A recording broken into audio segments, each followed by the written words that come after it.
Ouais, je suis né de l'autre côté de la colline à Fuissé. C'est le village où j'ai grandi, où j'ai pris mes premiers coups de pied aux fesses par mon père qui est vigneron sur Fuissé, qui est à la retraite maintenant. Mon frangin a repris ce domaine. Clairement, jusqu'à 14-15 ans, c'est quelque chose qui ne me faisait pas rêver, mais je crois comme tous les gamins de viticulteurs ou de paysans à l'époque, parce que c'était quand tes potes vont au ski, quand ils partent en vacances, que toi tu vas bosser, aider tes parents, tu vois que ça comme une contrainte. Et je crois qu'à 15-16 ans, ça a basculé après beaucoup de discussions avec mon grand-père qui était vigneron aussi à Fuissé, là, où j'ai compris, je ne sais pas comment expliquer ça, le côté humain, le côté relation de l'homme avec la terre et ce que ça impliquait de travailler sur un territoire, sur un terroir, de défendre une qualité. Et, je croyais plus en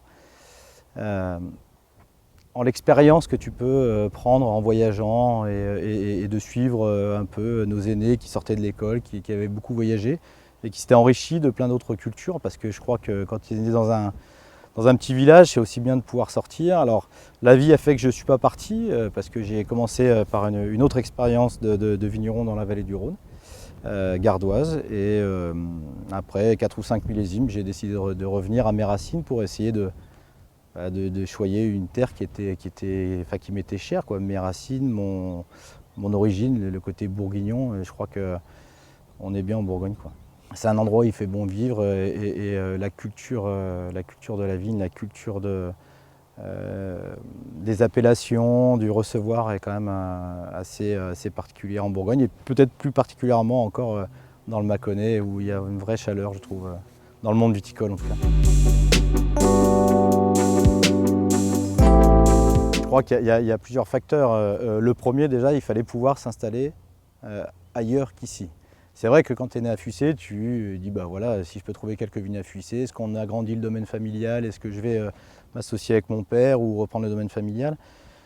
C'était compliqué, des parcelles à vendre, il n'y en a pas tant que ça, à planter, c'était assez saturé déjà il y a 20 ans.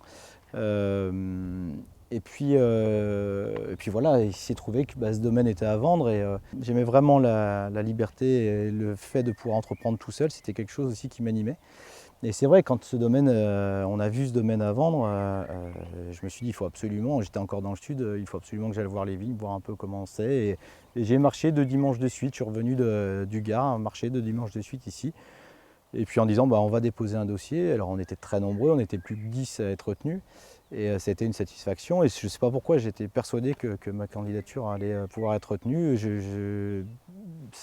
Pour moi, c'était presque acté, quoi. Quand j'ai posé la candidature, je savais que j'allais défendre ça. Et c'était un bonheur d'avoir été choisi et aujourd'hui de défendre. Et pour revenir à la question sur Pouilly-Locher, ouais, 30 hectares, mais 30 hectares avec le mot Pouilly. Avec le mot Pouilly, et le mot Pouilly, même dans la confusion, il parle vin. Quand on parle de Pouilly-Fuissé, on va parler de Pouilly-Fumé aussi, mais il parle vin aux gens et partout dans le monde, le mot Pouilly parle vin. On me l'a tellement dit que ça allait être un handicap de faire Pouilly-Locher, d'essayer de faire connaître Pouilly-Locher, qu'on s'est vraiment battu, peut-être plus qu'il fallait même au début, et on est très fiers de se battre pour cette appellation-là qui mérite complètement d'avoir sa place dans l'échiquier du Mâconnais. Et je suis très content d'avoir débarqué, enfin d'être débarqué ici, quoi. Après, il faut prouver qu'on est capable de faire de la qualité, c'est-à-dire que même si tu as le mot Pouilly, si tu es à côté de Pouilly-Fuissé, on est quand même toujours là, comme au même titre que Pouilly-Vinzel. On est le petit frère, on est la petite sœur pour Pouilly-Vinzel de l'appellation Pouilly-Fuissé.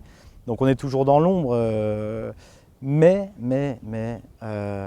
certains ont prouvé dans l'appellation voisine que la qualité à un moment donné c'est reconnu par le consommateur. Et voilà, je suis très satisfait du parcours qu'on a fait, même si on peut toujours faire mieux, et c'est notre objectif au quotidien d'accroître la qualité de ce qu'on fait, d'être précis, de s'améliorer encore dans les vignes. Et voilà, mais c'est je crois que c'est devenu une force, ouais, pour nous de défendre cette appellation-là, quoi. On est plutôt fiers de ça.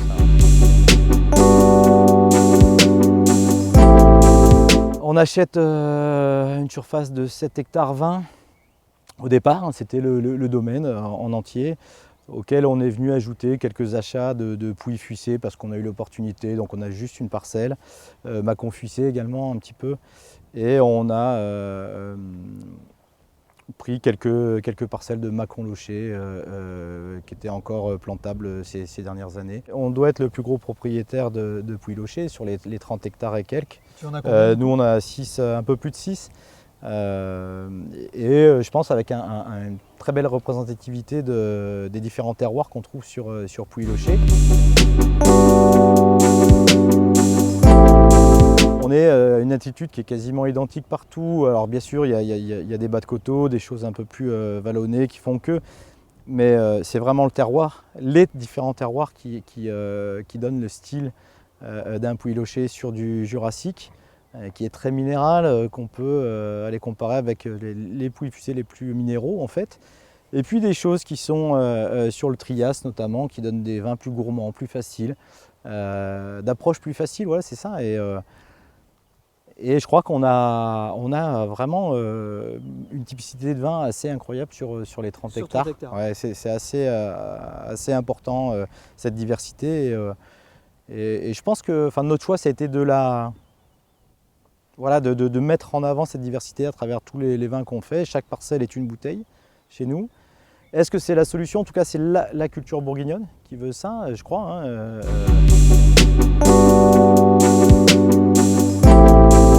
Avec les autres appellations, on peut en compter une dizaine. Mais si on parle de Pouilly-Locher plus précisément, on doit avoir 6 cuvées. On va parler de 5 parcellaires plutôt, et puis après une vinification un peu particulière avec des vins sans soufre, qui sont juste pour nous, pour s'amuser et trouver dans ces expérimentations-là de la recherche sur les diminutions de doses de SO2, ce genre de choses. Mais voilà, on voulait voir si on était capable de trouver un terroir sur une vinification sans soufre. Souvent on dit que c'est l'œnologie qui prend le dessus sur ce type de vin. Et on fait ça depuis 10 ans, et de voir si chaque année on retrouve une notion derrière ces vins sans soufre de terroir quand même sur ce type de vin. Mais vraiment la majeure partie de notre production sont des vins sulfités, très peu sulfités mais sulfités. Et voilà, qui continuent. Enfin, c'est la suite logique à notre viticulture, alors qui, grâce aux vignerons locaux sur lesquels on s'est appuyé, on peut parler de Laurent Tripose, on peut parler des Brett Brothers avec qui on est assez proche, où on est passé à l'agriculture biologique, on est en train de passer en agriculture biodynamique également. Mais je crois que c'est vraiment important l'échange entre vignerons. C'est aussi ce qui m'anime, et mon retour en Bourgogne est lié aussi à ça, à l'échange humain. Et le Mâconnais est assez riche de belles personnes, je crois. Donc aujourd'hui, on bosse sur 11 hectares, on est une équipe de 5 personnes en gros, plus des saisonniers, notamment pour les travaux en verre. Tout est commercialisé en bouteille. On a un tout petit négoce d'achat à raisin aussi, pour s'amuser sur des rouges notamment.